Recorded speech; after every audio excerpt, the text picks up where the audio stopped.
May mga dumating na di namin inaasahan. Sa sobrang liblib na nga ng lugar na to, na di namin akalain na hanggang dito ay mapapalaban pa rin kami ng limahan.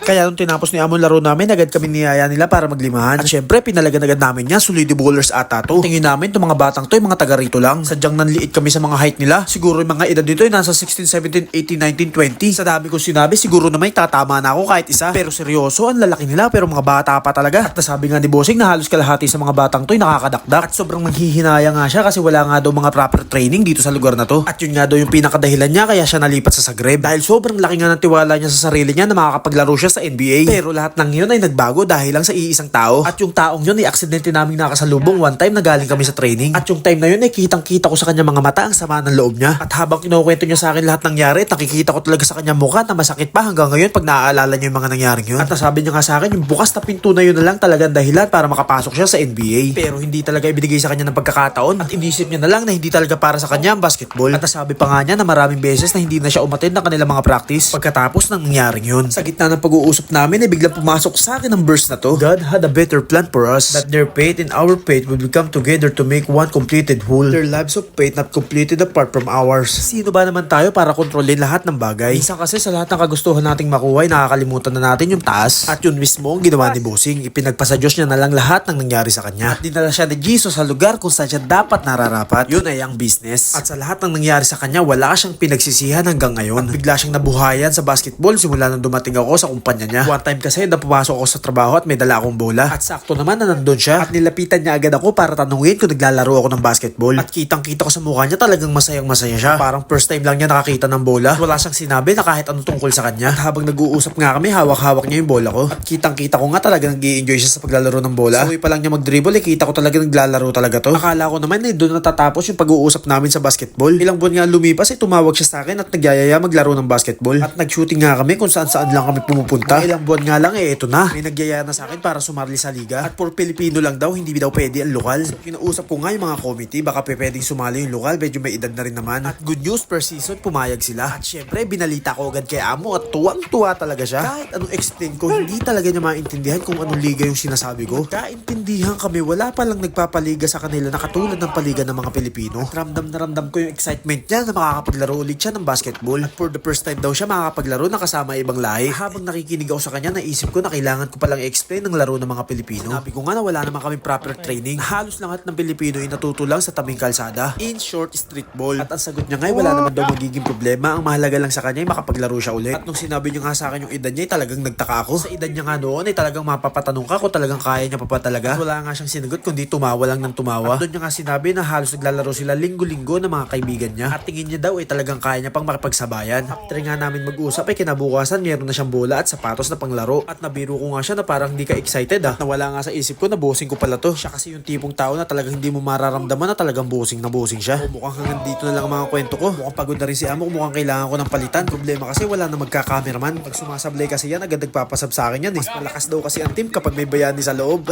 So see you next vlog. Bubuhatin ko muna itong mga to.